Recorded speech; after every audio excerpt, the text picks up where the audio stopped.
বাপেরা, নওজোয়ান তরুণেরা, আল্লাহ পাক রোজাদারদের জন্য কত সম্মানের কথা বলেছে।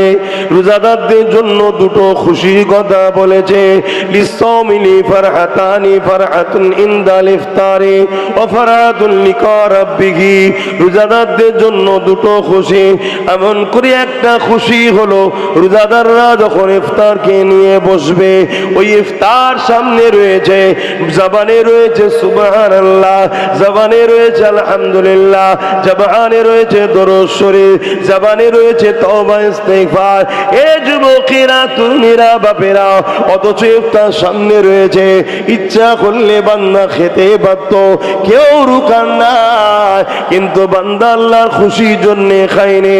আল্লাহ পাক বলে ফেরেশতারে, দেখ দেখ দেখ আমার বান্দা আমাকে কত ভালোবাসে, দেখ এত পিপাসা লেগেছে, সামনে শরবত রয়েছে, পানিও রয়েছে, আর খিদার জ্বালায় পেট জ্বলছে, বান্দার ফলও রয়েছে, খাবারও রয়েছে, বান্দা খেতে বাধ্য, কিন্তু আমি আল্লাহ আমাকে খুশি করার জন্য খাইনি। এ ফেরেশতা, বান্দা এই সময় যেটা চাইবে আমি আল্লাহ কবুল করে নেব। আরো জোরে বলুন সুবহান। এ নওজোয়ান তরুণেরা, আর একটা হলো লিকা রাব্বি। বান্দা, তুই আমাকে এত খুশি রাজি করলি, আমি আল্লাহ তোকে কথা দিয়ে দিলাম, আমি তোকে আমার দিদার দিয়ে দেব।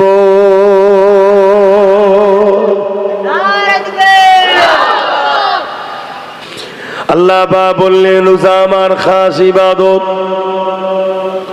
রোজাদারদের জন্য আমি আল্লাহ আমার কাছে বিশেষ বিশেষ উপকার রয়েছে।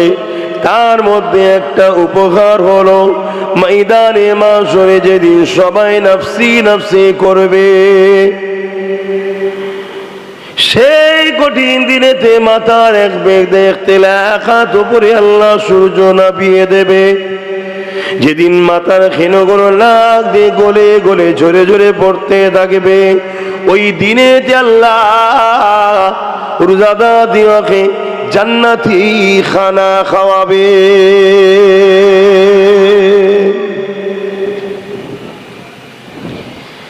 এ নওজোয়ানেরা, ময়দানে মাশরে সবাই হিসাবের জন্য পরিশান থাকবে। আর ঠিক এমনই সময় ফেরেশতারা দেখতে লাগবে, আল্লাহ পাকের কাছে ফরমাতে লাগবেন, ও রব্বি আল্লাহ পাক, এরা আপনার কোন বান্দা বান্দে এই কঠিন দিনে যাদেরকে আপনি নিশ্চিন্তাতে আসে আজিমের পাশে বা ওপারে জান্নাতি খানা খাওয়াতে লেগেছে। আমার আল্লাহ পাক বলতে লাগবে, এরা হলো আমার সেই শ্রেণীর বান্দা যারা দুনিয়া জমিনে খাবার থাকার পরও, অর্থ থাকার পরও, সামর্থ্য থাকার পরও কেউ যদি খেত, কেউ কিছু বলারও থাকতো না, কারো ক্ষমতা নাই কে রুখতে পারত, কিন্তু আমি আল্লাহ আমার খুশির জন্য একমাস রোজা রেখেছে।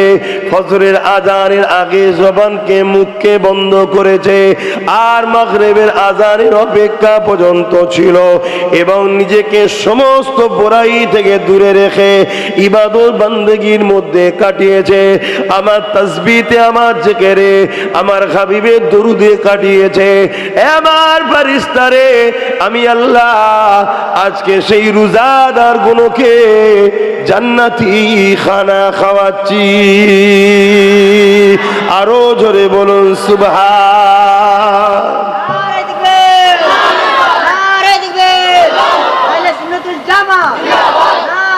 আল্লাহু আকবার। তো সামনের যে মাসটা আসছে, এই মাস কোরআনের মাস, রহমতের মাস, বরকতের মাস, নাজাতের মাস, মাগফিরাতের মাস, কল্যাণের মাস, মুক্তির মাস। আমার নবী পাক সাল্লাল্লাহু আলাইহি সাল্লাম একদিন মদিনার নববীতে খুতবা দিতে উঠছেন মেহরাবে। একটা করে ধাপ উঠছে, আর নবী পাক সাল্লাল্লাহু আলাইহি সাল্লাম আমিন বলছেন। তিনবার আমিন বলেছেন। লাস্টের আমিনটা কেন বলেছিলেন? জিবরাইল আলাইহিস সালাম জানালেন, আপনার উম্মতের মধ্যে কেউ যদি রোজা পায় আর সে যদি জান্নাতকে খরিদ করে নিতে না পারে, তার মতো হতভাগ্যবান আর কেউ নেই।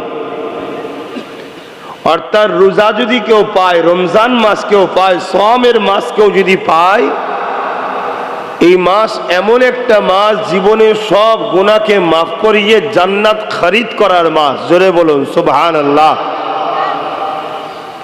এই মাসে ধারাবাহিকভাবে পবিত্র কালামুল্লাহ শরীফ আমাদের জন্য যেটা গাইড বুক, সিলেবাস, সেই কিতাব নূর নবী দয়ান নবীর ওপরে আল্লাহ পাক পাঠিয়েছেন।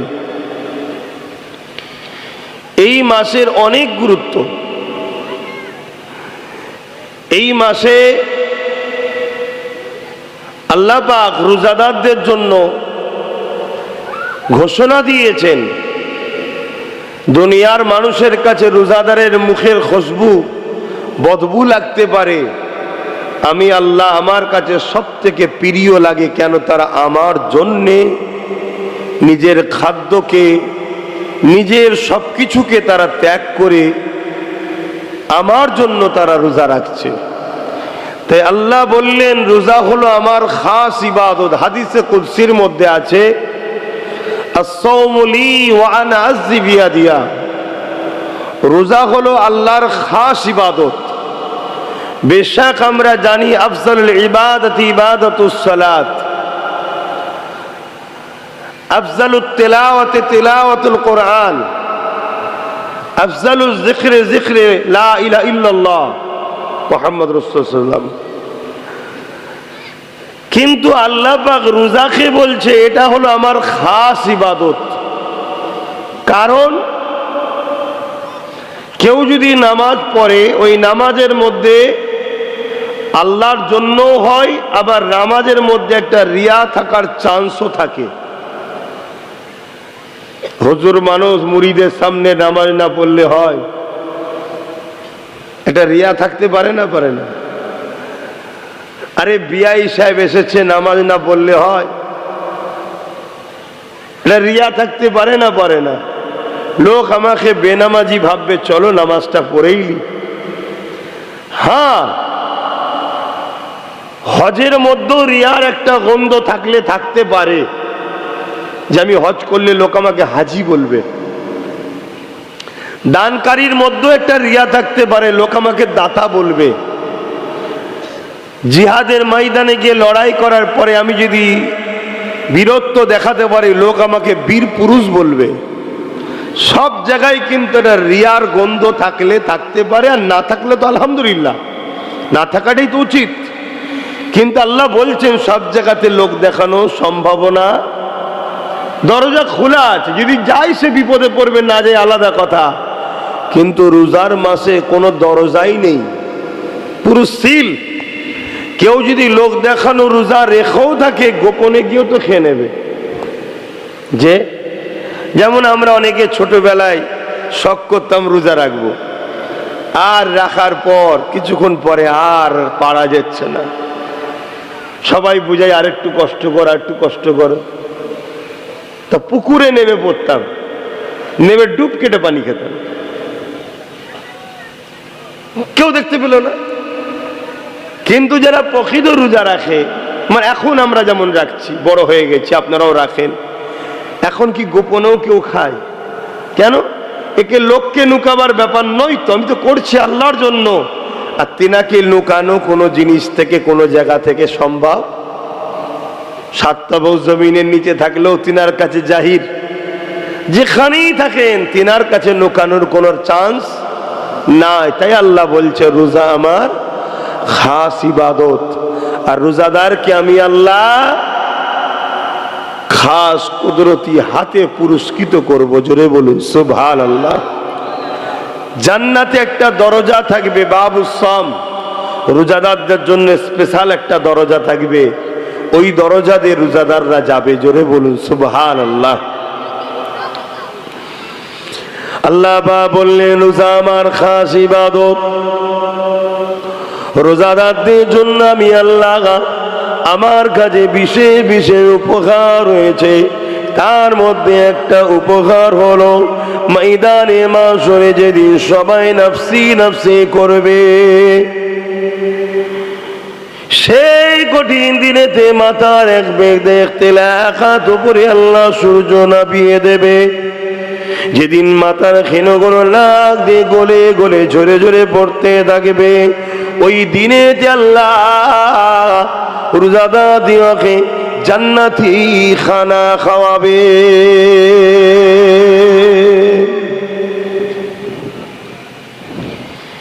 এ নওজওয়ানেরা, ময়দানে মাশরে সবাই হিসাবের জন্য পরিশান থাকবে। আর ঠিক এমনই সময় ফেরেশতারা দেখতে লাগবে, আল্লাহ পাকের কাছে ফরমাতে লাগবেন, ও রব্বি আল্লাহ পাক, এরা আপনার কোন বান্দা বান্দে, এই কঠিন দিনে যাদেরকে আপনি নিশ্চিন্তাতে আর সাজিমের পাশে বা ওপারে জান্নাতি খানা খাওয়াতে লেগেছে, আমার আল্লাহ পাক বলতে লাগবে, এরা হলো আমার সেই শ্রেণীর বান্দা যারা দুনিয়া জমিনে খাবার থাকার পরও, অর্থ থাকার পরও, সামর্থ্য থাকার পরও কেউ যদি খেত, কেউ কিছু বলারও থাকতো না, কারো ক্ষমতা নাই কে রুখতে পারত, কিন্তু আমি আল্লাহ আমার খুশির জন্য একমাস রোজা রেখেছে, ফজরের আজানের আগে জবানকে মুখকে বন্ধ করেছে, আর মাগরিবের আজানের অপেক্ষা পর্যন্ত ছিল, এবং নিজেকে সমস্ত বুরাই থেকে দূরে রেখে ইবাদত বান্দেগীর মধ্যে কাটিয়েছে, আমার তাসবিহতে, আমার জিকিরে, আমার হাবিবের দরুদে কাটিয়েছে। আমার ফেরেশতারে, আমি আল্লাহ আজকে সেই রোজাদার গুলোকে জান্নাতি খানা খাওয়াচ্ছি। আরো জোরে বলুন সুবহান।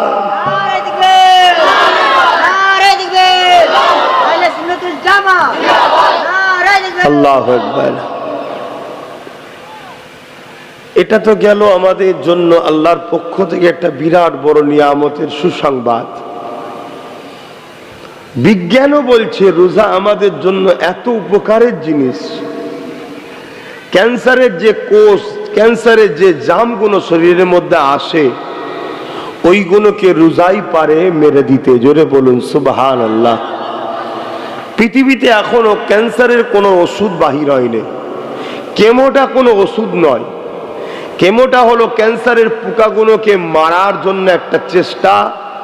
একদিকে যেমন পোকাগুলো মারা যায়, অপর দিকে মানুষের লাইফটা পুরো বরবাদ। তারপরও কেমোতেও সাকসেসফুল সবাই হয় না।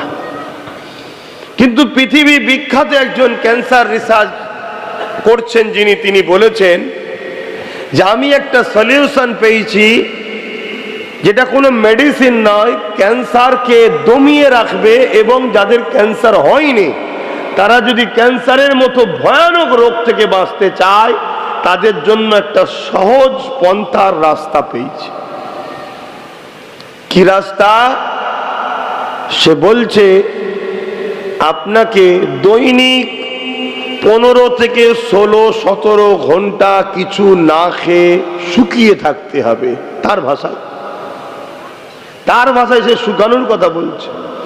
হাতটাকে ইচ্ছা করে মুখে লালাও যেন পেটে না যায়, যেটাকে আমরা থুতু বলি। কি রোজাদাররা খাই নাকি ইচ্ছা করে? মিলাবেন আমার নবীর কথায়। কুরবান যাক আমার নবীর কদমে আমাদের জানমাল। আল্লাহর কাছে শুকরিয়া, বলুন আলহামদুলিল্লাহ যে আল্লাহ আমাদেরকে এমন একটা ধর্ম দিয়েছেন, এমন একটা ধর্মের ঘরে জন্ম দিয়েছে আমাদেরকে যে খুঁজে নিতে হয়নি ইসলামকে। সমস্ত মুসিবত থেকে বাঁচার রাস্তা হলো ইসলাম। যেখানে সবাই দরজা বন্ধ করে দিয়ে সমাধান করতে রাস্তা খুঁজে পাই না, ইসলাম সেখানে দরজা খুলে দিয়ে বলে আসো, সব সমস্যার সমাধান কোরআনে আছে। জোরে বলুন সুবহানাল্লাহ। কিন্তু সেই ঘরের ছেলে হয়ে আজকে আমরাই সবচেয়ে বিপদের সম্মুখীন। কেন? আমরা নামে তালপুকুর ঘটি ডোবেনে, আমরা নামে মুসলমান, নামে ইসলামের অনুসারী। আমাদের উঠা বসা, চাল চলন, কথাবার্তা 24 ঘন্টা মিলাবেন, ইসলামের সঙ্গে মিল পাওয়া যাবে না। খারাপ নিলে হবে না, হাকিকাতটা বুঝতে হবে। তো পৃথিবী বিখ্যাত বাপ, তোমরা বড় দরজাটা জাম করে দিলে কেন? চলে যাও না একটু ভেতর দিকে, যাও একটু, রাস্তাটা কি ওদিকে নেই যাবার মতো? ভেতরে চলে যাও, একটু কষ্ট করতে হবে, তবে তো নিয়ামত পাওয়া যাবে। কষ্টের ফল কি হয়? কষ্ট করলে কি পাওয়া যায়? হ্যাঁ, কিছু কিছু সব প্রবাদ বাক্য আছে, সব বাক্যই সেরেকের গন্ধ আছে। কষ্টের ফল মিঠা হয়, কষ্ট করলে ফল মিষ্টি হবে। অর্থাৎ যেখানেই কষ্ট করবেন, রেজাল্টে হোক, কারবারে হোক, সংসার জীবনে হোক, সমস্ত জায়গায় কষ্ট করলেই ফলটা কিন্তু ভালো হবে, মিষ্টি হবে। বাপেরা, নজওয়ান তরুণেরা, এ নবী পাকের প্রেমিকেরা, আল্লাহ বা রোজাকে এত বড় নিয়ামত করেছে, সায়েন্সও বলতে লেগেছে, বলতে বাধ্য হতে লেগেছে। হ্যাঁ, রোজা এমন একটা নিয়ামত, যদি জিজ্ঞাসা করা হয়েছে কতদিন শুকাতে হবে, কন্টিনিউ 1 মাস কেউ যদি রোজা রেখে উপোস করে শুকিয়ে থাকে, এই ক্যান্সারের মতো মহামারী থেকে আল্লাহ তাকে নিরাপদ দিয়ে দেয়। এখন তো প্রতিটা খাদ্যের মধ্যে ফরমালিন বিছাচ্ছে। ফরমালিন বোঝেন? হ্যাঁ, চাষিরা তো বোঝার কথা। ফরমালিন বোঝেন? এক ধরনের মেডিসিন। আমরা যে বাজারের মাছ খাই, মানুষ মারা গেলে লাশের উপরে যে লিকুইডটা মিশায় যাতে লাশ পচে না যায়, ওই লিকুইড মাছের উপরে মিশাচ্ছে যাতে মাছটা পচে না যায়। শুনছেন? ওই মাছ খেয়ে আমাদের কি হচ্ছে বুঝতে পারছেন? আপনারা হয়তো গ্রামগঞ্জের মানুষ টাটকা পুকুরের মাছ খান, শহরের মানুষ তার পাই না। আর এই জন্য শহরের মানুষ সর্বদিক দিয়ে বিমারে বেশি পড়ে। তারপরও আমি আপনাদেরকে একটা সরল সহজ ব্যবসা বলে যাচ্ছি, মার্কেটিং বলে যাচ্ছি। বাজারে গিয়ে দেখবেন যে মাছের উপরে মাছি বসছে না, ও মাছ কিনবেন, জানবেন ওতে ফরমালিন মিশানো, মাছি বসবে না। কেন? মাছি বসলেই মারা যাবে। তারপরে বাজারে গিয়ে আমরা খুব সুন্দর ফল কেনার শখ করি, খুব সুন্দর। এখন খুব সুন্দর মানেই ইঞ্জেকশন দিয়া, মেডিসিন দিয়া, বিষ দিয়া। খারাপ নেবেন না। বাজারে গিয়ে যে ফলে দেখবেন কানা আছে, পোকামাকড় লেগে আছে, সেটা কিনবেন। কেন? পোকামাকড় বিষ দিয়া ফল খাবে। কিছু বুঝতে পারছেন? বলে হুজুর সবই জানে, একটু একটু শিখতে হয়, দুনিয়াদারি তো করতে হবে। রোজা হলো আমাদের জন্য একটা আপডেট শরীর দেয় আল্লাহ। 1 বছর বা 11 মাস আমরা যা খাই, শরীরের মধ্যে ভাইরাস যায়। যেমন মোবাইলে ভাইরাস ঢুকলে অ্যান্টিভাইরাস সফটওয়্যার মারতে হয়, তো 11 মাসের ভাইরাস শরীরে জমে, নানান রকম জাম, কোষ, ব্যাকটেরিয়া, ব্যাড ভাইরাস শরীরের মধ্যে থাকে। ওই 1 মাসের রোজা হলো অ্যান্টিভাইরাস মারার সাথে সাথে আবার 1 বছরের জন্য আল্লাহ সুস্থ শরীর আপডেট করে গিফট দেয়। জোরে বলুন সুবহানাল্লাহ। অতএব যদি সুস্থ শরীর চাও, রোজা রাখো। আমার নূর নবী, দয়ার নবী কন্টিনিউ সপ্তাহে 2টো করে রোজা রাখতেন। সোমবার দিন, বৃহস্পতিবার বা শুক্রবার 2টো করে রোজা নবী রাখতেন। কখনো কখনো নবী একটানা 40 দিন করে রোজা রাখতেন। ওই রোজা রাখতে নবী নিষেধ করেছেন আমাদের ঘরে। কেন? সাহাবা হুজুর আমার নবীর দেখা দেখি রাখতে গিয়েছিল, রাখতে গিয়ে 2-3 দিন পরে দুর্বল হয়ে গিয়েছিল। আল্লাহ নবী বলেছিলেন, তোমাদের মধ্যে কে আছে আমি রসুল আমার মতো? আমরা অনেকে বলি রসুল নাকি আমাদের মতো, বলো নাউজুবিল্লাহ। নবী সাহাবা হুজুরদের বলছে, তোমাদের মধ্যে কে আছে আমার মতো? তোমরা আমার মতো রোজা রাখতে যাচ্ছ কেন? তোমরা খবরদার এ রোজা রাখবে না। এটা আমি মোহাম্মদ রসুল আমার জন্যই সম্ভব। কেন? একদিকে যেমন আমি বাসার, অপর দিকে আমি নূর। নূরের জন্য খাদ্যের প্রয়োজন নয়, বাসারের জন্য খাদ্যের প্রয়োজন। তাই আমি খাই যখন, ওটা হলো বাসারিয়াত, আমি যখন খাই না, ওটা হলো নূরিয়াত। জোরে বলুন সুবহানাল্লাহ। আমার নবী পাক সাল্লাল্লাহু আলাইহি ওয়াসাল্লামের 2টো সাইড, একটা নূরিয়াত, একটা বাসারিয়াত। তাই নবী পাক সাল্লাল্লাহু আলাইহি ওয়াসাল্লাম যখন উহুদের ময়দানে গেলেন, আল্লাহ নবীর দান্দা মোবারক শহীদ হলো, রক্ত বাহির হলো। এটা হলো নবী পাক সাল্লাল্লাহু আলাইহি ওয়াসাল্লামের বাসারিয়াত, মানুষের রক্ত বাহির হবে। তাই নবী পাকের রক্ত বাহির হয়েছিল। কিন্তু আমার নবী পাকের আবার নূরিয়াতটা কি? জিবরাইল সাল্লাম নবীর সিনাকে 2 টুকরো করেছিলেন, পুরো 2 চির করে দিয়েছিলেন। ভেতর থেকে সবকিছু বার করে জান্নাতি নিয়ামতওয়ালা পানি দিয়ে ধুয়ে নিয়ামত ভরে দিয়েছিলেন, এলেম হেকমত ভরে দিয়েছিলেন। এতটা বুক সিনা চিরেছে, সিনা চাক করেছে, এক ফোঁটাও রক্ত বেরোয়নি। এটা হলো নবীর নুরিয়াতের প্রমাণ। জোরে বলুন সুবহানাল্লাহ। নবী হলেন আল্লাহু আকবার, আল্লাহু আকবার, ইয়া রাসূলুল্লাহ। নবী হলেন নূর ওয়ালা বাসার, নূর ওয়ালা মানুষ। কেন? নবীকে বাসারের জগতেও থাকতে হবে, নূরের জগতেও যেতে হবে। নূরের জগৎ থেকে নিয়ে বাসারের জগৎকে দিতে হবে। বাসারের জগতের অভিযোগ তাদের পাওয়া চাওয়ার জন্য, তাদেরকে মুক্তি দিবার জন্য নূরের জগতে গিয়ে আবার সেখানে গিয়ে আল্লাহর কাছে ফরিয়াদ করতে হবে, আল্লাহ আমার উম্মতদেরকে মাফ করে দেন। জোরে বলুন সুবহানাল্লাহ। তো যা বিষয়ে আজকে যাচ্ছি না। আমি যে বিষয়টা আলোচনা করছিলাম, রোজা আমার নবী সপ্তাহে দুটো দুটো করে রাখতেন। আমি এই যুব সমাজকে বলবো, আগামী দিন যে ভয়ানক দিন আসছে, যে খরা দেখা দেবে, এখন থেকে রোজা রাখার হ্যাবিট করো, অভ্যাস করো। তাহলে দেখবে তোমার অত খাবার টেনশনও থাকবে না, অত কষ্ট পাবে না। অভ্যাস শুরু করো।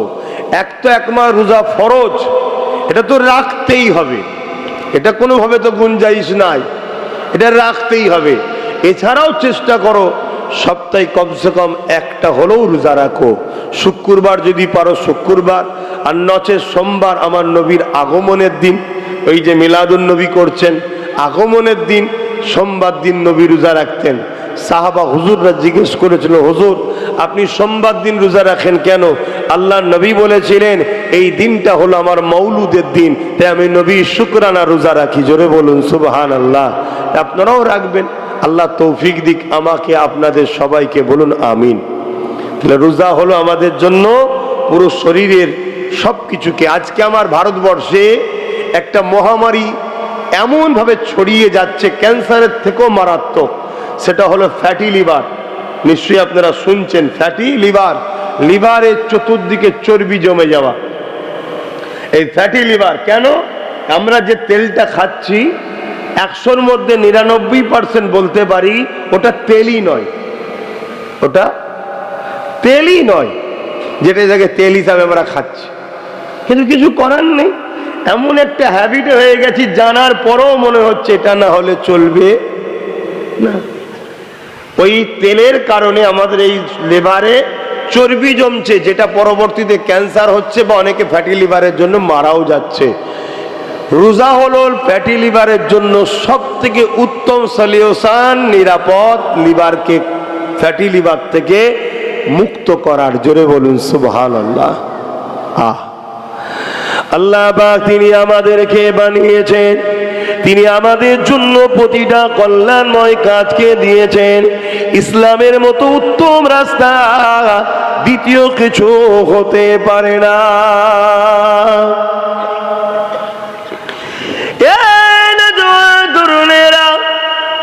আল্লাহ আগামী দিন কিছুদিনের মধ্যেই রমজান শরীফ আল্লাহ আমাদেরকে দিচ্ছে।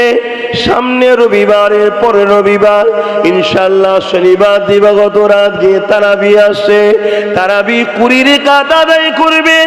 কে করে কাজ পড়ছে দেখার আমাদের দরকার নাই, কারোর সঙ্গে আমাদের ঝগড়া করারও প্রয়োজন নাই। এতটুকু জানি আল্লাহ নবী জানিয়েছেন, ওমর রে নবী তো আর আসবে না, আমার পরে যদি নবী ক্ষমা দরজা খোলা থাকতো, এই ওমর আল্লাহ তোমাকে নবী বানাতো, নবী হওয়ার জন্য যা প্রয়োজন উপযুক্ত উমর তুমি ছিলে। কিন্তু আনা খাতেমুন নবী, আমি শেষ নবী, আর কোন নবী আসবে না। কোরআনও জানাচ্ছে ওয়ালাকিন রাসূলুল্লাহ ওয়া খাতামান নবী, আমার নবী পাক হলো সেই নবী, আর কোন নবী আসবে না।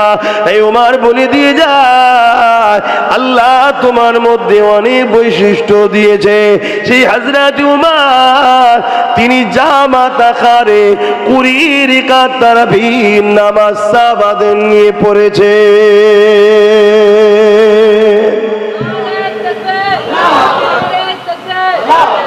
সাহাবা হুজুররা আমাদের জন্য দলিল না দলিল নাই গো? আল্লাহ নবী বললেন ৭৩টা দল হবে, ৭২ দল জাহান্নামী, একটা দল জান্নাতি। কোন দল? যে দলে নবী ও নবীর সাহাবারা আছে। জোরে বলুন সুবহানাল্লাহ। সেই দলের নাম কোরআনের ভাষায় হিজবুল্লাহ আর হাদিসের ভাষায় আহলে সুন্নাত ওয়াল জামাআত। আপনার দরবার আলাদা হতে পারে, আপনার শিক্ষা প্রতিষ্ঠান আলাদা হতে পারে, যদি আপনার প্রতিষ্ঠানে নবী ও সাহাবাদের অনুসরণ করা হয়, জানবেন আপনি আহলে সুন্নাত ওয়াল জামাআতের মানুষ। আর আহলে বায়াতরা সাহাবাদের মধ্যেই পড়ছে, তেনারাও সাহাবা ছিলেন। কথা মাথায় ঢুকছে না? ঢোকে না? হযরতে মাওলা আলী, হযরতে খাতুনে জান্নাত, হযরতে ইমামে হাসান হোসেন, এক কথায় নবী জিনাদেরকে সাথে নিয়ে বলেছেন পাক পাঞ্জাতন। এই চারজনও ইনারাও সাহাবা সাহাবিয়া ছিলেন। জোরে বলুন সুবহানাল্লাহ।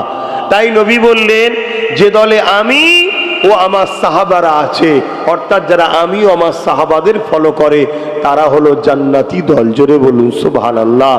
আজকে আমাদেরকে কেউ সহিহ হাদিসের নামে 8 রেকাত দেখাচ্ছে, কেউ 12 রেকাত দেখাচ্ছে। তুমি আম মানুষ, সহিহ হাদিসের কি বোঝো ভাই? বলো, কি বোঝো? হ্যাঁ, এখানে একটা লোক বলতে পারবে কোন মুরব্বী বাপ যে তার আব্বা কখনো শুনেছিল, বা আজ থেকে 60 বছর আগের কোন মুরব্বী যার বয়স 80 বছর হবে, তখন তেনার বয়স 20 বছর ছিল, কখনো শুনেছে যে তারাবির নামাজ 20 রেকাত নয়, 8 রেকাত বা 12 রেকাত কোনোদিন শুনেছিলেন কেউ? কথা বলেন, বাপেরা শুনেছিলেন? এই রিসেন্ট আমরা শুনছি। এগুলো নতুন নতুন উম্মতে মুহাম্মাদির মধ্যে একটা ফিতনা তৈরি করা, যাতে করে আমরা এই নিয়েই পেরেশানে থাকি। আর দুনিয়া চাঁদে চলে যাচ্ছে, কত কি করে ফেলছে, আর আমরা মসজিদের মধ্যে ঘুষোঘুষি করে যাচ্ছি। এটা হলো পরিকল্পনা একটা। তো যাক, আল্লাহ আমাদেরকে 20 রেকাত তারাবির নামাজ পড়ার তৌফিক দান করে। বলুন আল্লাহুম্মা আমিন। বাপেরা, নওজোয়ান তরুণেরা, আল্লাহ বা রোজাদারদের জন্য কত সম্মানের কথা বলেছে। রোজাদারদের জন্য দুটো খুশির কথা বলেছে। للصوم فرحتان فرحة عند الإفطار وفرحة لقاء ربه। রোজাদারদের জন্য দুটো খুশি। এমন করে একটা খুশি হলো, রোজাদাররা যখন ইফতারকে নিয়ে বসবে, ওই ইফতার সামনে রয়েছে, জবানে রয়েছে সুবহানাল্লাহ, জবানে রয়েছে আলহামদুলিল্লাহ, জবানে রয়েছে দরুদ শরীফ, জবানে রয়েছে তওবা ইস্তিগফার। এ যুবকেরা, তুমিরা, বাপেরা, অথচ ইফতার সামনে রয়েছে, ইচ্ছা করলে বান্দা খেতে পারত, কেউ রুকান না, কিন্তু বান্দা আল্লাহর খুশির জন্য খায়নি। আল্লাহ পাক বলে ফেরেশতারে, দেখ দেখ দেখ, আমার বান্দা আমাকে কত ভালোবাসে, দেখ এত পিপাসা লেগেছে, সামনে শরবত রয়েছে, পানিও রয়েছে, আর খিদার জ্বালায় পেট জ্বলছে, বান্দার ফলও রয়েছে, খাবারও রয়েছে, বান্দা খেতে পারত, কিন্তু আমি আল্লাহ আমাকে খুশি করার জন্য খাইনি। এ ফেরেশতা, বান্দা এই সময় যেটা চাইবে আমি আল্লাহ কবুল করে নেব। আরো জোরে বলুন সুবহান। এ নওজোয়ান তরুণেরা, আর একটা হলো লিকা রাব্বি। বান্দা, তুই আমাকে এত খুশি রাজি করলি, আমি আল্লাহ তোকে কথা দিয়ে দিলাম, আমি তোকে আমার দিদার দিয়ে দেব।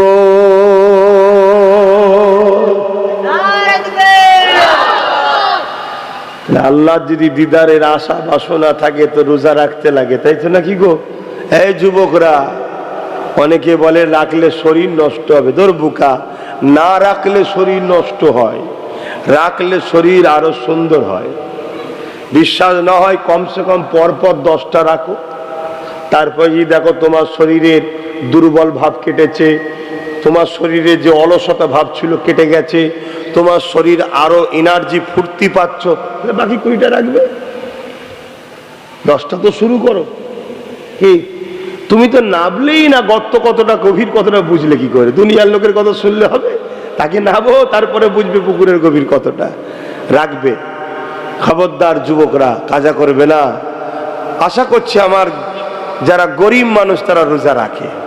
এখন সব শহরতলি বা শহর টহরে রোজারা সব আস্তে আস্তে বন্ধ হয়ে যাচ্ছে, সব ভিআইপি মানুষ হয়ে যাচ্ছে, তো টাকা পয়সা অনেক আছে, 1 মাস রোজা রাখলে এত পয়সা বেঁচে যাবে, তো একটু খেয়ে পয়সা শেষ করছে।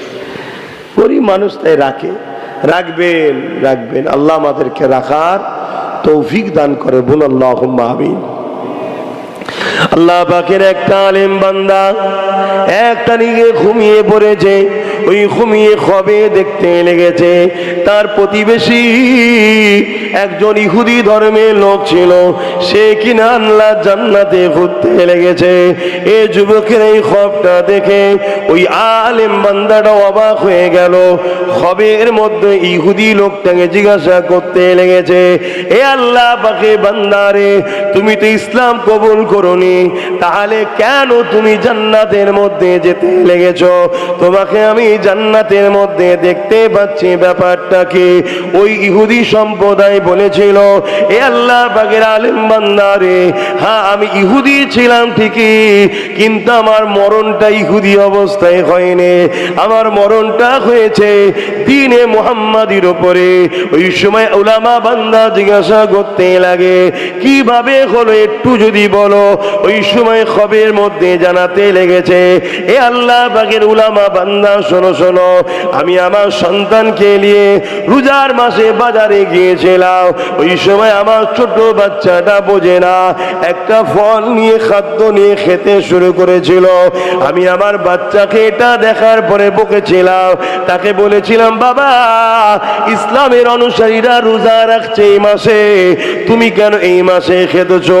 যদি খাও তারা কষ্ট পাবে, রোজাকে অপমান করা হবে, এই মাসে তারা দিনের বেলা খায়নি।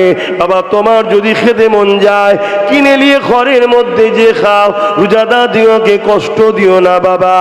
এ যুবকেরা, তরুণেরা, বাপেরা, আজকে মুসলমান ঘরের ছেলে হয়ে প্রকাশ্য আমরা রোজার মাসে পান খেয়ে ঘুরে বেড়ায়, গুটকা খেয়ে ঘুরে বেড়ায়, নানান রকম খাদ্য খেয়ে ঘুরে বেড়ায়। মুসলমানের পেটের এত জ্বালা ধরেছে, রোজার মাসে দোকান খুলে দিনের বেলা চা বিস্কুট বিক্রি, হোটেল খুলে বসে আছে। বড় লজ্জা, ধিক্কার জানায়। আল্লাহ তো তাই আমাদেরকে বিমারে সব পয়সা খরচ করিয়ে দিচ্ছে। এখনো সময় আছে পরিবর্তন হয়ে যান। ওই আলেম বান্দাকে বলতে লেগেছে, এ আল্লাহর উলামা বান্দারে, আমি ওই রাত্রে যখন ঘরে গিয়ে ঘুমায়, ওই সময় আমার খবের মধ্যে দয়া নবী, নূর নবী দিদার হয়ে যায়। আল্লাহ নবী বলতে লাগলে, এ আমার আল্লাহর বান্দারে, তুমি রোজাকে সম্মান জানিয়েছো, রোজা আল্লাহর খাস ইবাদত, এই আল্লাহ বড় খুশি হয়েছে, তাই তুমি কলেমা পড়ে নাও। আমি রাসূলুল্লাহ বলি, তুমি কলেমা পড়ে নাও, পড়ো লা ইলাহা ইল্লাল্লাহু মুহাম্মাদুর রাসূলুল্লাহ। এই আল্লাহর উলামা বান্দারে, আমার কলেমা নসিব হয়েছে, দয়ার নবী আমাকে কলেমা পড়িয়েছে, এবং রোজাকে সম্মান দিবার জন্য আল্লাহ যেমন ইমানের মতো সম্মান জিনিস আমাকে মিলিয়েছে, এবং জীবনের গুনাহ মাফ করে আল্লাহ আমাকে জান্নাতের বাগানে ঘুরতে দিয়েছে। আরো জোরে বলুন সুবহান। এটা অমুসলিম সে যদি আমার রোজাকে সম্মান করার জন্য কামিয়াবি হয়, তাহলে আমরা রমজান মাসকে সম্মান জানালে আল্লাহ আমাদের কামিয়াবি করবে না? এ আশা করা যেতে পারে না, পারে না। তবে খুব সাবধান, আমাদেরকে বেঈমান বানাবার জন্য তথাকথিত একদল নেতারা এই রমজান মাসে ইফতার পার্টি দেয়। খবরদার ইফতার পার্টিতে যাবেন না। ইফতার পার্টিতে গেলে রোজাকে অপমান করা হবে, রোজাকে ক্রিটিসাইজ করা হবে, রোজাকে নিয়ে ব্যঙ্গ করা হবে। ইফতারটা বেরোজাদার কেউ দেওয়া যায় না। শরিয়াতের মসলা হলো ইফতার যেটা হয়, যেটা ইফতারটাকে বেরোজাদার কেউ দেওয়া যায় না। তুমি অন্য ফল দাও, অন্য খাবার দাও, ইফতার যেটা ইফতারের জন্য বাজেট করা হয়েছে, বরাদ্দ করা হয়েছে, এটা বেরোজাদার মুসলমানকেও দেওয়া যায় না। আর সে জায়গায় নাটক বাজরা এসে নাটক করছে, হই হই করছে, আর তুমি সেখানে বসে খাচ্ছ, ঈমান চলে যাবার সম্ভাবনা আছে। সাবধান করছি, সাবধান হন। না মৌলী সাহেব গেছে, হুজুর গেছে, আরে মৌলী সাহেব হুজুর দলিল নয়, শরিয়াতের দলিল দুটো, কিতাবুল্লাহ আর হাবিবুল্লাহ। দলিল কটা? কিতাবুল্লাহ, হাবিবুল্লাহ। আর এই দুটো থেকে আমাদের জন্য সহজ করেছে ইজমা ও কিয়াস। আদিল্লাতুল ইসলামে আরবাতুন, শরিয়াতের দলিল চারটে, কিন্তু মূল জিস্ট হচ্ছে যা থেকে যেমন দুধ থেকে দই হয়, কথা বুঝে আসছে, দুধ থেকে ছানা হয়, অতএব দুধ না দিয়ে ছানা তৈরি করে ইমামরা আমাদের কাছে সুবিধা করে দিয়ে গেছে, খেয়ে এলে এবারে, কথা বুঝে আসছে। তা এটা ইমামরা করেছে, কোরআন হাদিস থেকেই তৈরি করে দিয়ে গেছে। তা মূল হলো কিতাবুল্লাহ আর হাবিবুল্লাহ, এই সব সাবধান হন। আল্লাহ নবী বললেন আলেম দুই ধরনের, খৈরুল উলামা সররুল উলামা, একটা হলো ভালো আলেম, একটা হলো মন্দ আলেম। কোরআন দুজনই শিখেছে, একজন কোরআন শিখার পরও জাহান্নামী, আর একজন কোরআন শিখে জান্নাতি। জোরে বলুন সুবহানাল্লাহ। নামাজ দুজনই পড়েছে, একজন নামাজ পড়েও জাহান্নামী, একজন নামাজ পড়ে জান্নাতি। হজ দুজনই করেছে, একজন হজ করেও জাহান্নামী, একজন হজ করে জান্নাতি। এমন করে রোজা দুজনই রেখেছে, একজন রোজা রেখেও জাহান্নামে যাবে, একজন রোজা রেখে জান্নাতি। তুমি জান্নাতিটা হও, জান্নাতিটা হও। এর জন্য বলবো খবরদার এসব গুলো করবেন না, এটা হলো ইসলামের দুশ্মনদের চক্রান্ত। সবাই আমাদেরকে কাফের বেঈমান বানাতে চায়। শুনছেন না শোনেন না? শয়তানকে চেনেন? ইবলিস শয়তান জানেন না? ইবলিস শয়তানের নাম শোনেন না? আজাজিল নাম ছিল ভালো, এখন শয়তান হয়েছে, নাম শুনেছেন তো? ও ইবলিস শয়তানের একটাই চেষ্টা, আদম সন্তানগুলোকে কাফের বানাবো। কেন? আদমের জন্য আমাকে জান্নাত থেকে বেরিয়ে যেতে হয়েছে, অতএব আদমের ছেলেপুলেগুলোকে জাহান্নামী বানাবো। যে কোনো দিক দিয়ে চেষ্টা করছে। এখানে মনে পড়েছে আর একটা কথা বলে দিই, কারো ব্যথা লাগলে আমার কিছু করার নেই। আজকে কিভাবে শয়তানের চেলারা আমাদের ঘরে বেঈমান বানাতে চাইছে দেখুন। আজকে আমাদের একটা সমাজের স্লোগান শেখানো হচ্ছে, কি স্লোগান? ধর্ম যার যার। এই কথাটা কেউ যদি দিল থেকে মেনে নেয়, সঙ্গে সঙ্গে মুশরিক হয়ে যাবে। শুধু কাফের হবে না, মুশরিক হবে, শিরককারী হবে। শুনছেন? তাহলে কিভাবে আমাদেরকে শেষ করতে চাইছে? আর যে মুশরিক হয়ে যাবে আল্লাহ সাহায্য পাবে। কথা বলেন, আল্লাহ সাহায্য যখন আমরা পাবো না, আমাদেরকে যখন মিটাতে আসবে, আমরা আর বাঁচতে পারবো? তাহলে প্ল্যানটা কোথায় চলছে? আল্লাহ আমাদেরকে এবং আমাকে হেদায়েত দান করে, বলুন আল্লাহুম্মা আমিন। বাপেরা, নওজোয়ান তরুণেরা, রোজা রাখতে হবে, কিন্তু সিদ্দিক আকবরের মতো রাখুন, আব্দুল্লাহ ইবনে উবাইয়ের মতো রাখলে হবে না। রোজা রাখতে হবে ফারুক আজমের মতো রাখুন, জুলখাইসারা তামিমির মতো রাখলে হবে না। রোজা রাখতে হবে ইমামে হোসেন পাকের মতো রাখুন, হতবাগা এজিদের মতো রাখলে হবে না। রোজা রাখতে হবে মুজাদ্দিদ আল ফিসানির মতো রাখুন, হতবাগা আকবরের মতো রাখলে হবে না। জানেন তো আকবরকে? চেনেন তো নাকি? মুনাফেক ছিল, মুনাফেক। কোরআনের বিরুদ্ধে দিনে ইলাহি বার করতে গিয়েছিল। আর এজিদকে তো সবাই চেনে, কি চেনেন না? চেনেন না? হ্যাঁ, সেও রোজা রেখেছে। ওই রকম রাখলে হবে না, ইমাম পাকের মতো রাখতে হবে।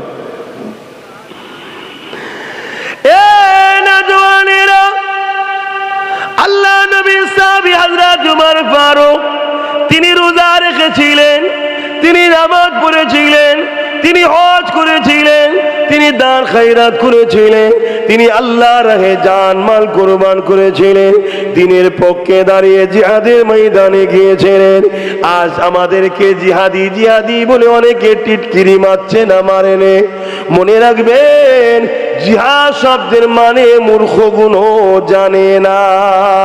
জিহাদ শব্দের মানে হলো সমস্ত বুরাই থেকে নিজেকে বাঁচিয়ে রাখার চেষ্টা করা। এটা হলো জিহাদে আকবার। জিহাদ শব্দটার অর্থের মানে হলো সংগ্রাম করার চেষ্টা করা। কি থেকে চেষ্টা করা?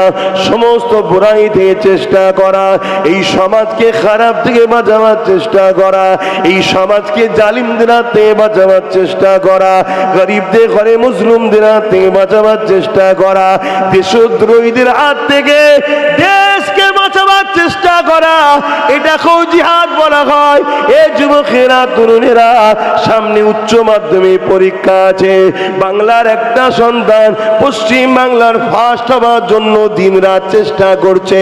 ওই ছেলেটা জিহাদ করছে, চেষ্টা করছে ভালো কাজের জন্য। শুনছেন তো নাকি? কিন্তু এরা মানেই জানে না। তরুণেরা, এমান নবী পাকের প্রেমিকেরা, হযরত ফারুক আযম তিনার মুখে দাড়ি ছিল, মাথায় টুপি ছিল, পরনে জুব্বা পাগড়ি ছিল। এদিকে জুলখায়সা তামিমি, সেও রোজা রেখেছে, সেও নবী পাকের কাছে এসে বসতো, নবী পাকের সাথে জিহাদে যেত, তারও মুখে দাড়ি ছিল, মাথায় টুপি ছিল, পাগড়ি ছিল, জুব্বা ছিল, সেও এমন করে হজ করেছে। কিন্তু মনে রাখবেন, একদিন গনিমতের মাল বন্টন করতে ছিল আল্লাহ নবী। এই জুলখায়সা তামিমি এ দাঁড়িয়ে গিয়ে বলেছিল, ইত্তাকুল্লাহ, এ মুহাম্মদ, আল্লাহকে ভয় করো, আদিল তুমি ইনসাফ করো। হযরত ফারুক আযম পাশে দাঁড়িয়েছিলেন।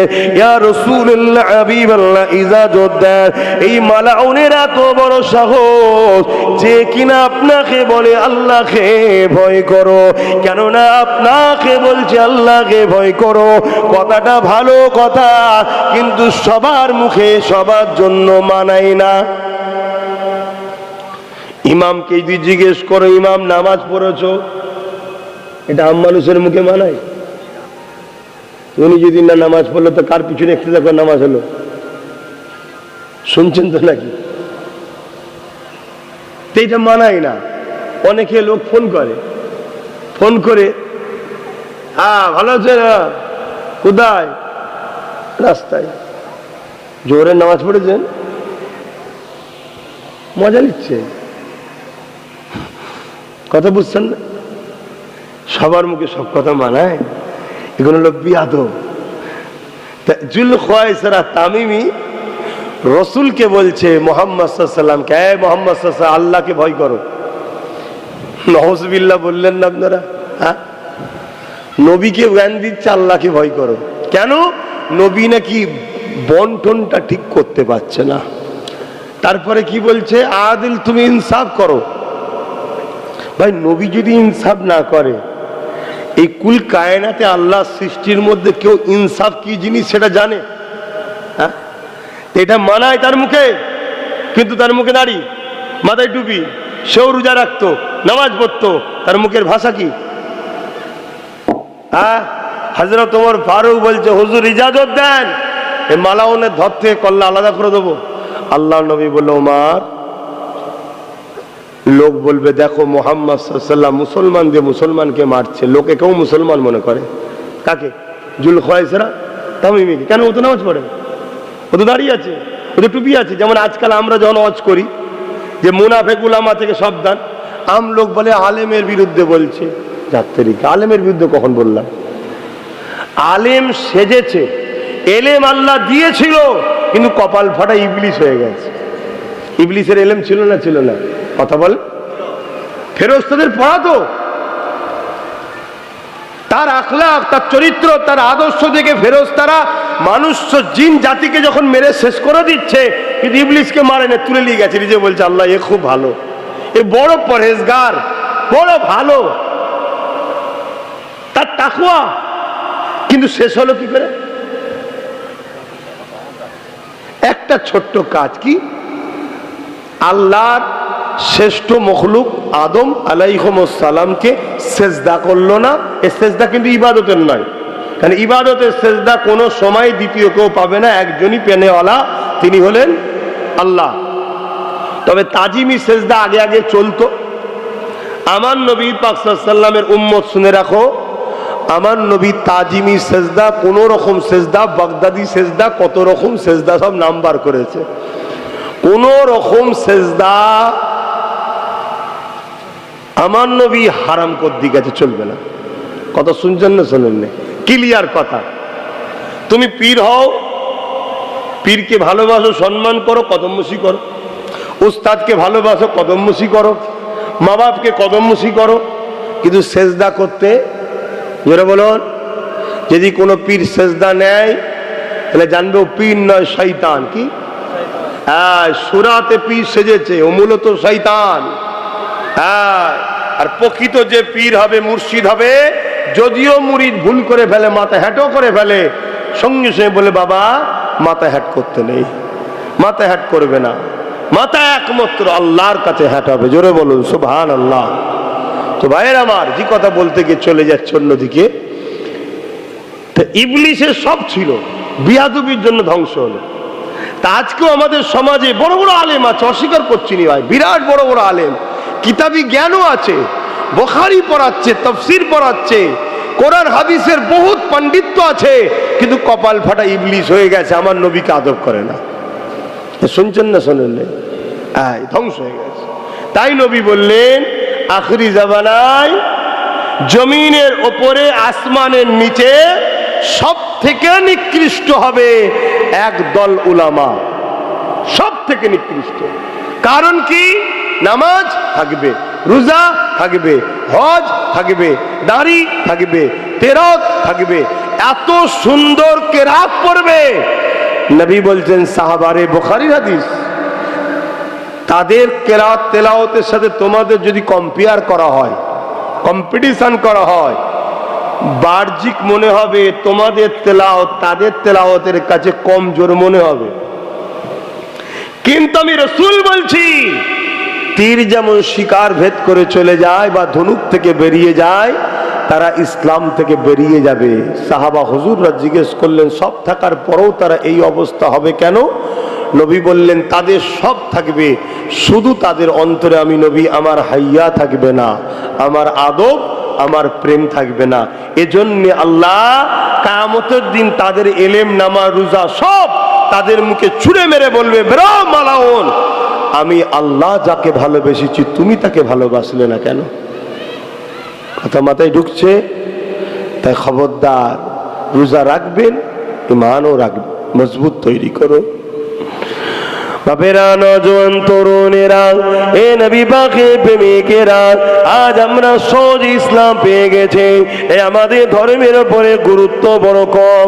আজ আমরা সহজ দিনকে পেয়ে গেছি, এ আমাদের ধর্মের উপরে গুরুত্ব বড় কম। কোন রকম মুসলমান ঘরে জন্ম হয়েছি, তাই নিজেকে মুসলমান পরিচয় দিবার জন্য নামটা মুসলমান রেখে দিয়েছি, বাকি কর্ম আমাদের ধর্মের মধ্যে কয়। অথচ আমার নবী ও সাহাবা হুজুররা কত কষ্ট করেছে, আমার নবী পাকের মতো কেউ আসেনি আর আসবে না। আল্লাহ জিনা সম্বন্ধে বলেছেন, ইন্নাকা লাআলা খুলুকিন আযীম, সব থেকে উত্তম চরিত্রওয়ালা হলো মুহাম্মদ রাসূলুল্লাহ। সেই নবী পাক যখন নামাজে যেতেন, সিজদায় পড়ে যেতে, মক্কার মুশরিক জালিম অত্যাচারী আবু জেহেল বাহিনীরা আমার নবী পাকের পিঠের উপরে পচা ভুঁড়ি, দুম্বার ভুঁড়ি, গন্ধ বুনো চাপিয়ে দিত। আমার নবী পাক মাথা তুলতে পারতেন না, ওই দুম্বার পচা, দুম্বার ভুঁড়ির দুর্গন্ধে আল্লাহ নবী নিঃশ্বাস নিতে বড় কষ্ট হতো।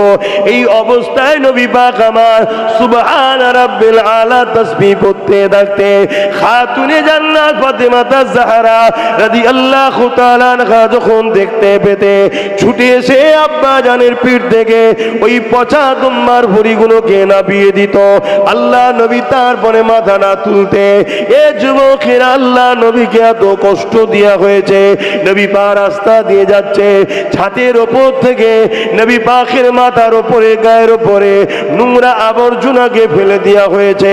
আল্লাহ নবী যে রাস্তা দিয়ে যাবে, ওই রাস্তায় কাঁটা বিছিয়ে দিয়ে নবী পাককে কষ্ট দেওয়া হয়েছে, নবী পাকের জন্য কুয়া খোঁড়া হয়েছে। আল্লাহ নবীকে সোশ্যাল বয়কট করেছে।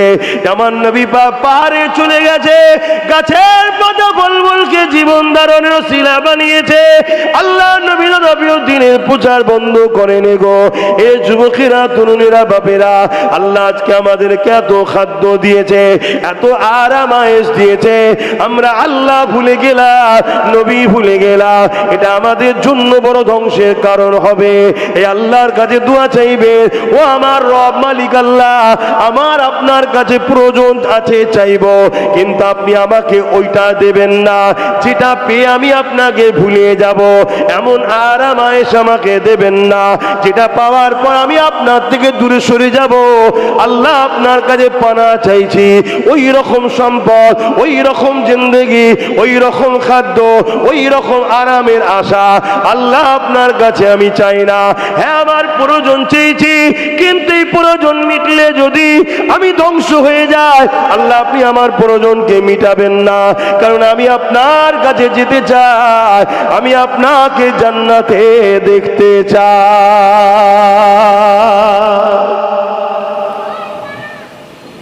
আমরা আরাম আয়েশে দুনিয়ার লোভ লালসায় জড়িয়ে গিয়ে আমরা আল্লাহ ভুলে যাচ্ছি। বাপ ভাই মা বোনেরা, অথচ আমার নবী কত কষ্ট করেছে, সাহাবা হুজুররা কত কষ্ট করেছেন। হ্যাঁ, আমরা সামান্য একটা রোজা রাখতে পারছি না।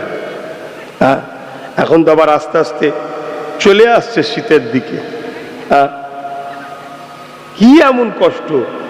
হ্যাঁ, অথচ সাহাবা হুজুররা যখন ইসলাম কবুল করেছে, মক্কার তৎকালীন শাসক যারা ছিল, যুগে যুগেই, ভাই আমার কথা আপনি কিভাবে নেবেন আমি জানি না, আমি আমার জায়গায় কিন্তু একদম কংক্রিট ভাবে দাঁড়িয়ে আছি। আপনি নিতে পারলেও কিছু করার নেন, না নিতে পারলেও আমার কিচ্ছু করার নেই, আমি আমার জায়গায় মজবুত। যুগে যুগে আমার নবীর, ইসলামের ও নবীর বিরুদ্ধে, বা আগেকার নবী সাল্লাম তারাও তো দিনের প্রচার করেছে, সবার বিরুদ্ধে যুগে যুগে দুই শক্তি সব থেকে বেশি পিছনে লেগেছিল। এক হলো অত্যাচারী বদমাইশ লুটেরা শাসক, দ্বিতীয় হলো ধর্মের নামে ধর্ম গুরু সেজে ভণ্ডরা। ইতিহাস চোখে আঙুল দিয়ে দেখিয়ে দিচ্ছে, দেখ। কিন্তু আমার কম যদি না বোঝেন, আমার কিছু করার নেই। আজও যেমন পুরো দেশ জুড়ে দেখুন আমার ইসলামের বিরুদ্ধে লোক লেগেছে। গত পরশু দিন দেখছিলাম, দেখে বুকটা ভেঙে গেল। দুটো মাদ্রাসার ছাত্র, সম্ভবত মাদ্রাসায় পড়ে, কেন মাদ্রাসার বেডিং নিয়ে যাচ্ছে দেখেছি, কথা বুঝে আসছে। আর গরিবের ছেলেরাই তো মাদ্রাসায় যায়, বড় লোকের ছেলে তো বড় লোক ভাবছে আমার ছেলেকে অন্য জায়গায় পাঠাবো। হ্যাঁ, দরকার আছে পাঠানো, অসুবিধা আমি নিষেধ করছি না, কিন্তু মনে রাখবেন ইসলামের জ্ঞান দেন। ইসলামের জ্ঞান যদি না থাকে, আপনার ছেলে ভিআইপি হয়ে আপনাকে ওই বৃদ্ধাশ্রমে দিয়ে আসবে, তখন চিল্লাবেন যান না, জানো ও কি হলো, কি হলো, কি হলো। তুমি ইসলাম থেকে ভুল দূরে সরে গেলে ইসলামও তোমার থেকে দূরে সরে যাবে। তো দুটো ছেলে, যুবক ছেলে, হাফেজ হবে কি মৌলানা হবে আল্লাহ জানে, রাস্তা দিয়ে যাচ্ছে, একটা গাড়ি এসে ইচ্ছা করে ছাত্র দুটোকে চাপাতে দিল, ইচ্ছা করে পুরো মেরে উড়িয়ে দিল, সঙ্গে সঙ্গে ডেট। রাস্তা পুরো বড় রাস্তা ফাঁকা পড়ে আছে, ইচ্ছা করে মেরে দিল। কেন? মুখে দাড়ি, মাথায় টুপি, পরনাই ইসলামিক লেবাস, বা মুসলমানের দেখলে যেমন বুঝে যায় পায়জামা পাঞ্জাবি, মেরে দিল। কি দিন আসছে বলো? এই যে ইসলামের বিরুদ্ধে আজকে আমার দেশ বা রাজ্যে বা যেখানেই বলো, পুরো পৃথিবী জুড়ে যেদিকেই তাকাবে, আজকে দেখো ইসলামের বিরুদ্ধে কারা করছে। দেখো, আজান হচ্ছে না? আচ্ছা, অন্য বাচ্চাটা, এই বাচ্চাটা, এই দেখো ওইটুকু ছেলে, দেখো একভাবে আমার দিকেও তাকাবার সময়ই নেই, মোবাইলের দিকে একভাবে দেখিয়ে দু হাতে ধরে আছে। তাহলে বলো, এই বাচ্চাগুলোকে ধ্বংস কারা করছে? ওর বাপ মা। ওই বাচ্চার জন্য সব থেকে যদি দোষী হয় ওর বাপ মা। ওই বাচ্চা যদি বড় হলে ক্ষতিগ্রস্ত হয়, এর জন্য দোষের বাপ মা। আর ওই বাচ্চা যদি বড় হলে বাপ মাকে পেটে, এর জন্য আমাদের দুঃখ করার কিছু আছে?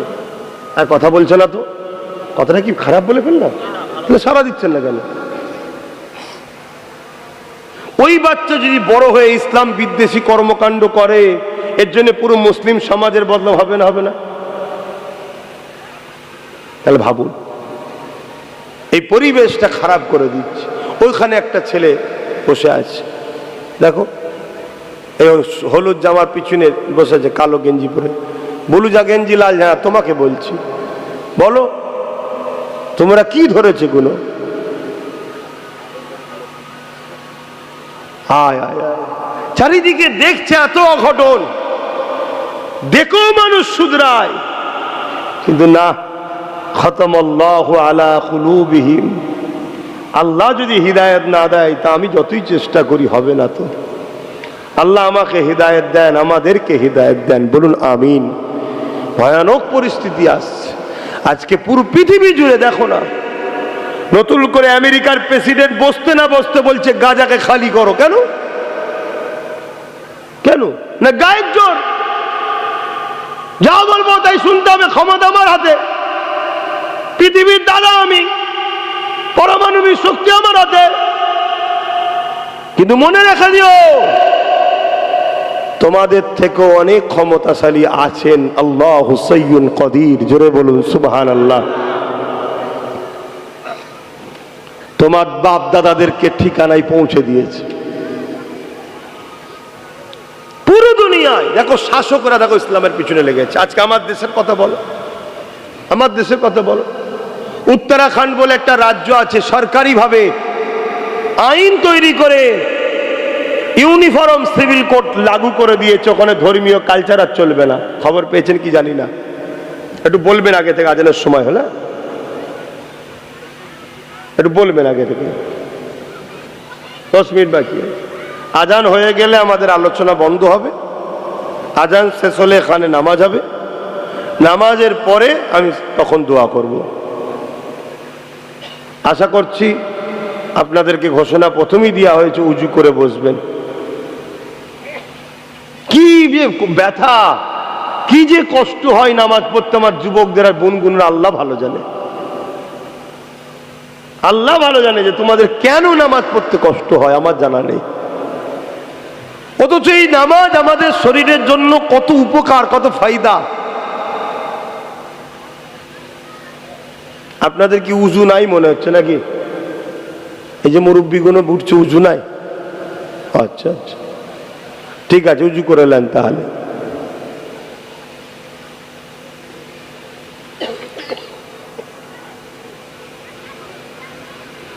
বাবা মা শুনছেন তো নাকি? নামাজ পড়েন। হযরতে মুসা আলাইহিস সালাম আল্লাহ পাককে জিজ্ঞাসা করলে, ও রব্বি আল্লাহ, আমি আপনাকে দেখেছি, আর কি কেউ আপনাকে দেখবে? আল্লাহ পাক বললেন, মুসা সাল্লাম বললেন, আল্লাহ আমি আপনার সঙ্গে কথা বলছি, আর কি কেউ আপনার সঙ্গে কথা বলবে? আল্লাহ পাক বলেছিলেন, ও মুসা, আমার একদল স্পেশাল রাখা আছে, যারা কিনা আমি আল্লাহ আমার সঙ্গে কথা বলবে।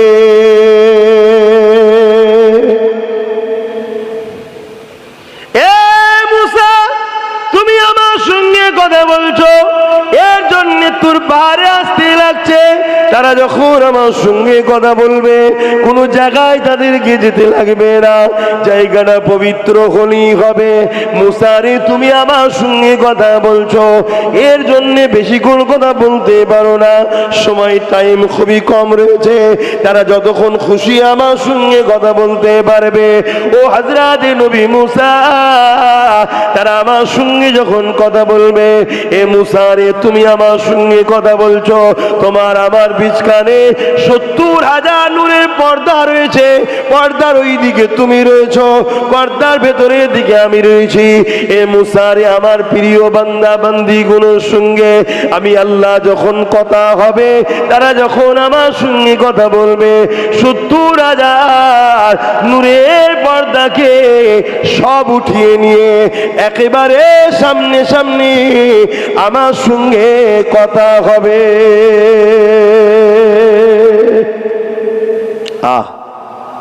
মুসা সাল্লাম বলছে, আল্লাহ তারা কারা? এত সৌভাগ্যবান তারা, আমাকে তাদের দলভুক্ত করেন। আল্লাহ বলছে হবে না, তারা আমার স্পেশাল রাখা আছে। জোরে বলুন সুবহানাল্লাহ। কপাল দিয়ে আল্লাহ পাঠায়, কিন্তু আমরা কপালকে ফাটিয়ে ফেলি। আল্লাহ কাউকে কপাল ফাটা করে পাঠাইলে, আমরা নিজেদের কর্মে নিজেদের ক্ষতি করছি, নিজেদের দোষে নিজেরা শেষ হয়ে যাচ্ছে। মুসা সাল্লাম বললেন, আল্লাহ তাহলে কি জানতে পারি না তারা কারা? আল্লাহ বলে দিলেন, মুসা রে, তারা হলো আমার আখিরি নবী, নূর নবী, দয়ার নবী, হাবিবুল্লাহ, উম্মাত উম্মতি। এ নবী মুসা রে, জন্য দাঁড়িয়েছে, তাদের কাছ থেকে আমার কাছে 70,000 নূরের পর্দাকে সরিয়ে দিয়ে একেবারে আমি আল্লাহ কুদরতি ভাবে তাদের কাছে পৌঁছে যায়। তারা যখন কেরাত পড়তে থাকে আমি আল্লাহ আমার সঙ্গে কথা হতে থাকে। তারা যতক্ষণ খুশি কেরাত পড়বে। কোরআন কোনো কিতাব নয়, বই নয়, কোরআন হলো কালামুল্লাহ শরীফ, আল্লাহ পাকের পবিত্র কথা। এই কথা যখন বলতে লাগবে, কোরআন যখন পড়তে থাকবে, আমি আল্লাহ আমার সঙ্গে কথা হতে থাকবে। যতক্ষণ খুশি কথা বলতে থাকবে আমি আল্লাহ তাদের একেবারে কুদরতি কাছে চলে যায়। আল্লাহ নবী জানিয়ে দিলে যখন তুমি আমি সিজদা দিই, তোমার আমার কপালটা আল্লাহ পাকের কুদরতি কদমে পড়ে যায়। আরো জোরে বলুন সুবহান।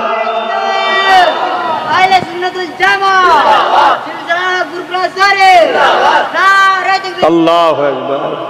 কিন্তু দুঃখের বিষয় আমার যুবক ভাইরা, তোমরা কেন সিজদা দাও না? কেন দাও না? তোমাদেরকে ইবলিস শয়তান দিতে দেয়নি। কারণ ইবলিস শয়তান তোমাদেরকে জাহান্নামে দেখতে চায়। কেন? তোমার আমার আব্বা আদমের জন্য ইবলিস জাহান্নামী হয়েছে, কাফের হয়ে দূর করে দেওয়া হয়েছে। তাই তার রাগ তোমাকে আমাকে জাহান্নামে নিয়ে যাবার জন্য সে তোমাকে আমাকে নামাজ থেকে দূরে সরিয়ে দিচ্ছে। তোমাকে আমাকে পিছন থেকে টেনে রেখেছে, যাস না মসজিদে, যাস না, রুকু দিস না, গান শুনতে চ, ক্লাবে চ, ফাংশনে চ, হই হই কর, মেলায় চ, আরে বয়স হলে দেখা যাবে খনি। এইভাবে তোমার আমার মেন্টালিকে তারা ঘুরিয়ে রেখেছে। তাই বলবো যুব সমাজকে, আসো, যে আল্লাহ তোমাকে এখনো বেঁচিয়ে রেখেছে সেই আল্লাহকে রুকু দাও, সিজদা দাও। আর আল্লাহ বলেছেন তোরা আমাকে রুকু দে, সিজদা দে, এর বিনিময়ে আমি আল্লাহ তোদেরকে রিজিকের অভাব দেব না, আর তোদেরকে আমি দিদারও দেবো। জোরে বলুন সুবহানাল্লাহ। রোজা রাখলেও যেমন দিদার দেবে বলেছেন, সিজদা দিলেও দিদার দেবেন বলেছেন। জোরে বলুন সুবহানাল্লাহ। কিন্তু রুকুতে আল্লাহ কি বললেন? রিজিকের অভাব দেবে না। এ বিষয়ে একটা ছোট্ট ইতিহাস আপনাদেরকে শোনাচ্ছি, তারিখের কথা। একজন হাজী সাহেব হজ করতে গেছেন। আপনারাও অনেকে হজ করেছেন। এই হজ করতে গিয়ে টাইমে যখন হোটেলে খেতে ঢোকে, হাজী সাহেব দেখছেন একটা পাখি এসে, একটা আজান দিলে বলবেন, একটা পাখি এসে একটা রুটিকে মুখে করে নিয়ে উড়ে উড়ে গিয়ে চলে গেল। পরের দিন ঠিক টাইমে যখন হাজী সাহেব খেতে ঢুকেছে, আবার সেই পাখিটাই এসে একটা রুটিকে মুখে করে নিয়ে উড়ে উড়ে চলে গেল। 3 দিনের দিনে আবার যখন হাজী সাহেব খেতে ঢুকেছে, পাখিটা মুখে করে রুটি নিয়ে উড়ে চলে যাচ্ছে। হাজী সাহেবের মধ্যে একটা কৌতূহল হলো যে পাখিদের তো খাওয়ার টাইম টেবিল নেই, আমাদের নাই টাইম টেবিল, একই টাইমে আসছে, একটা করে রুটি নিচ্ছে, উড়ে চলে যাচ্ছে। মরুভূমি ফাঁকা এলাকা, দূর থেকে ফলো করে পাখিটার পিছু ধরলো। কিছু দূর যাবার পরে দেখছে একটা ঝোপঝাড় কাঁটাযুক্ত গাছ রয়েছে, ঝোপ মতো হয়ে আছে, যেখানে পাখিটা একটা ডালে বসে রুটিটাকে মুখে করে ধরেছে, পায়ে করে ধরেছে, মুখে করে ছিঁড়ে ছিঁড়ে টুকরো করছে, খাচ্ছে না, ফেলে দিচ্ছে। পুরো রুটিটাকে ছিঁড়ে ছিঁড়ে ফেলে দিল, পাখিটা উড়ে চলে গেল। আল্লাহর হাজী সাহেব বান্দা গিয়ে যখন ঝোপ বন্ধ করে ভেতরে ঢুকেছে, দেখছে হাত পায়ে বাঁধা একটা ব্যক্তি পড়ে আছে। তার হাত পা খুলে দিয়ে জানতে চাইল কি ব্যাপার।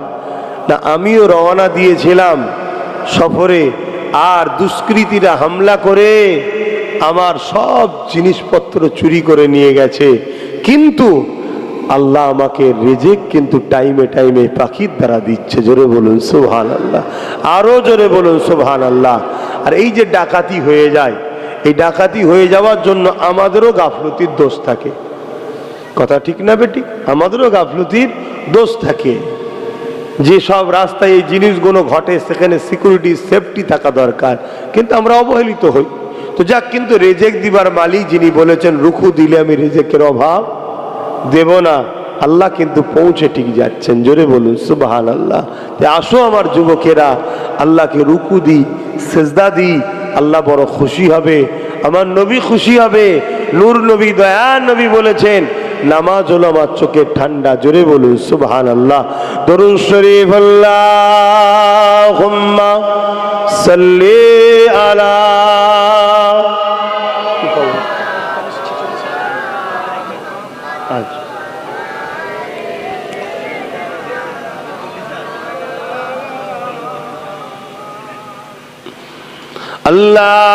আল্লাহুম্মা সাল্লি আলা সাইয়্যিদিনা।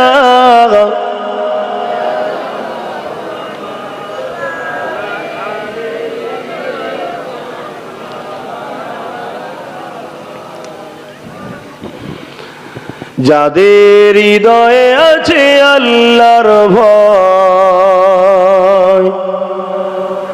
তারা কবু নবী ভুলে যায় না। আল্লাহর প্রেম ছাড়াই দুনিয়ায়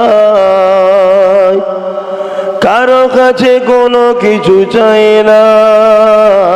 যাদের হৃদয়ে আছে আল্লাহর ভয়, তারা কবু নবী ভুলে যায় না। আল্লাহর প্রেম ছাড়াই দুনিয়া কারো কাছে কোনো কিছু চাই না। রাতের আঁধারি যার সিজদাতে রত, দু চোখের অসতে নদী যেন বয়। আমরা তো 5 ওয়াক্তই নামাজ পড়তে পারিনি। আল্লাহর কিছু বান্দা বান্দি আছে তারা তাহাজ্জুদ পড়ে কাঁদে সেজদায়। আল্লাহ আপনি আমাকে মাফ করে দেন, আল্লাহ আপনি আমাকে মাফ করে দেন। গুনাহ যদি নাও থাকে তাও বলে মাফ করে দেন, মাফ করে দেন, মাফ করে দেন। আল্লাহ তাদের মাকামকে বাড়াতে থাকে। জোরে বলুন সুবহানাল্লাহ। রাতের আঁধারি যার সিজদাতে রত, দু চোখের অসতে নদী যেন বয়। ছলনার ঘাচানি যত আসো।